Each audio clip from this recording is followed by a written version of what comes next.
Bonjour à toutes et à tous. Bienvenue dans cette édition spéciale, ce grand format du Mercato News Live. Nous sommes le lundi 19 janvier 2026 et si vous pensiez avoir tout vu dans le monde du football, accrochez-vous. Le mercato d'hiver est souvent qualifié de marché de correction, c'est le moment où l'on répare les erreurs de l'été. Mais ce que nous vivons aujourd'hui dépasse la simple correction.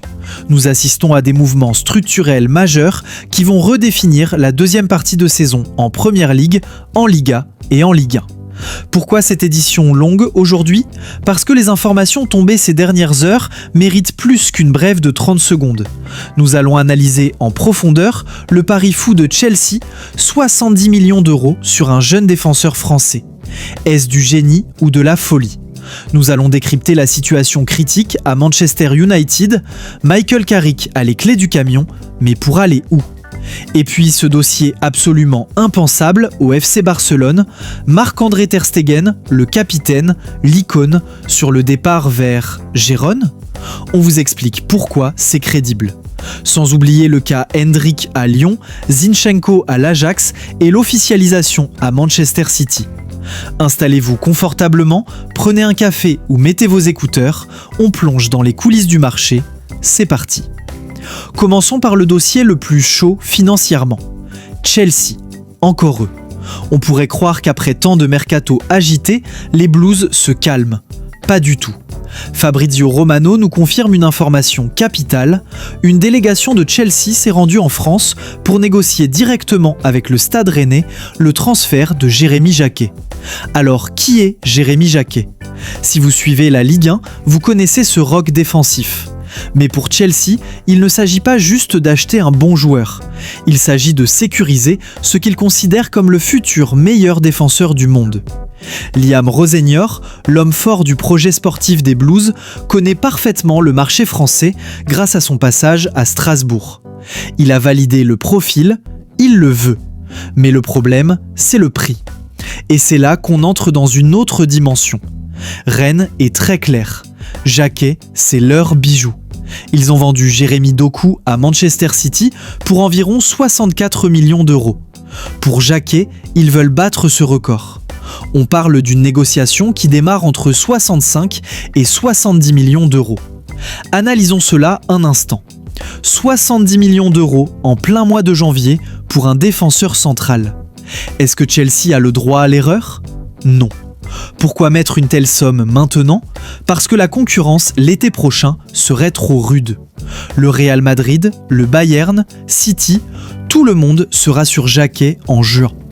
La stratégie de Chelsea est claire, payer plus cher mais payer maintenant pour couper l'herbe sous le pied des rivaux. C'est un risque énorme. Jacquet a le talent, c'est indéniable, qualité de relance, puissance physique, lecture du jeu. Mais l'adaptation à la Première Ligue, surtout dans un Chelsea toujours en reconstruction, est un défi immense.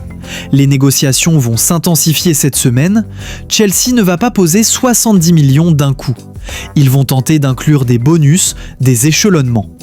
Mais Rennes est en position de force. Ils n'ont pas besoin de vendre. Si Chelsea le veut, Chelsea devra saigner financièrement. C'est le feuilleton de la semaine à suivre. Traversons la Manche, direction le nord de l'Angleterre, Manchester United.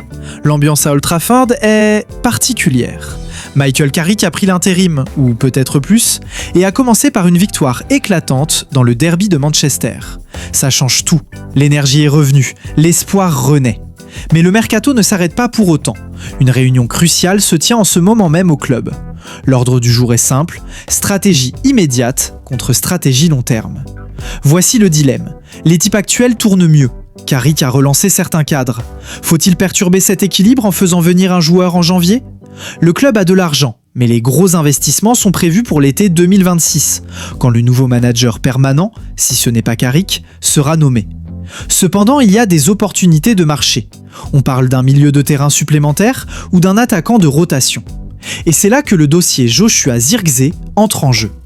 L'attaquant néerlandais est dans le fou. En Italie, la Juventus et la Roma attendent comme des vautours. Ils savent que si United recrute un attaquant, Zirkzee sera mis sur le marché, probablement en prêt. Mon analyse, United va être prudent. Ils ont trop souvent paniqué en janvier par le passé. Souvenez-vous des prêts catastrophes. Si Carrick valide l'effectif actuel, United ne bougera pas, sauf opportunité en or. C'est un signe de maturité que les fans des Red Devils attendaient depuis longtemps. Ne pas acheter pour acheter, faire confiance au groupe qui vient de battre City.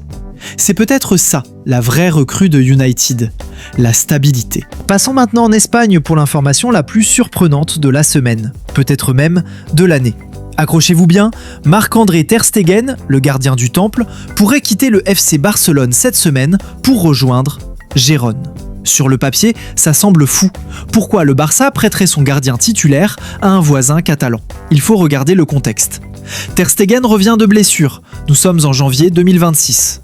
Qu'y a-t-il en juin? La Coupe du Monde aux États-Unis, au Mexique et au Canada. Ter Stegen doit jouer. Il doit enchaîner les matchs pour prouver au sélectionneur allemand qu'il est le numéro 1. Or, au Barça, la situation est complexe. Peut-être que la concurrence a pris le dessus pendant son absence, ou que le club veut alléger sa masse salariale temporairement. Gérone, de son côté, cherche un gardien d'expérience pour stabiliser sa défense et continuer sa progression incroyable en Liga. L'accord est là. Ter Stegen a dit oui. Il veut du temps de jeu garanti. Le Barça et Gérone discutent maintenant de la répartition du salaire. C'est un mouvement win-win-win techniquement, mais psychologiquement, voir Ter Stegen avec le maillot de Gérone sera un choc visuel. En parallèle, le Barça continue son dégraissage. Le jeune Pedro Dro Fernandez part au PSG. Paris paie la clause de 6 millions.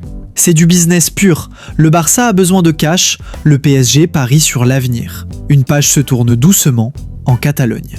Il n'y a pas que les sommes astronomiques, il y a aussi les choix de carrière intelligents. Parlons d'Alexander Zinchenko. Son passage à Nottingham Forest est un échec. Il n'a pas joué, ça n'a pas marché. Retour à Arsenal? Non. Direction l'Ajax Amsterdam. C'est un choix magnifique. L'Ajax cherche de la technique, de l'intelligence de jeu. Zinchenko, c'est exactement ça. Le championnat néerlandais, Eredivisie, est moins physique que la Première Ligue, plus tactique, plus ouvert. Zinchenko va pouvoir y exprimer sa créativité, peut-être même au milieu de terrain. C'est un here we go confirmé, visite médicale éminente. Pour Arsenal, c'est une épine hors du pied, pour l'Ajax, c'est un coup de maître. Un mot sur Endrick, les fans de l'Olympique lyonnais peuvent souffler. La clause de rappel du Real Madrid expire dans 24 heures, le 20 janvier. Le Real a décidé de ne rien faire. Arbeloa et la direction madrilène sont ravis de ce qu'ils voient à Lyon. Endrick joue, il marque, il est heureux. Le faire revenir maintenant pour le mettre sur le banc à Madrid serait criminel pour sa progression. C'est la preuve que le Real Madrid réfléchit à long terme. Ils laissent leurs pépites mûrir en Ligue 1. C'est une excellente nouvelle pour la Ligue 1, qui garde l'une des plus grandes stars de demain pour 6 mois de plus. Et enfin, pour boucler la boucle anglaise, c'est fait pour Marc Guéhi à Manchester City. On en parlait depuis des semaines, c'est officiel. Visite médicale réussie, accord à plus de 20 millions de livres. Pep Guardiola ajoute un autre défenseur central de classe internationale à son effectif.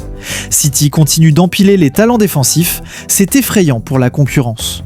Guéhi apporte sa vitesse, sa connaissance de la Première Ligue. City ne laisse rien au hasard dans la course au titre. Voilà ce qu'on pouvait dire sur ces 24 heures folles du mercato d'hiver 2026. On récapitule. Chelsea prêt à casser sa tirelire 60 millions d'euros pour Jacquet. Man United qui privilégie la stabilité sous Carrick.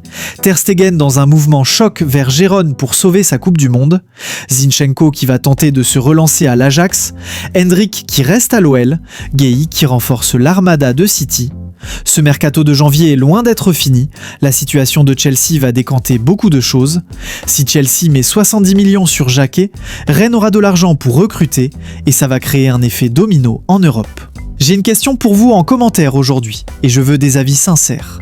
Est-ce que le Barça fait une erreur monumentale en laissant partir Ter Stegen en plein milieu de saison, même pour un prêt? Est-ce que le risque n'est pas trop grand de déstabiliser le vestiaire? Dites-moi ce que vous en pensez. N'oubliez pas de liker cette vidéo si vous avez apprécié ce format long et détaillé. Abonnez-vous et activez la cloche, car si Jacquet signe à Chelsea ou si United boue sur un attaquant, on sera là pour en parler en direct. Prenez soin de vous et vive le football. Ciao!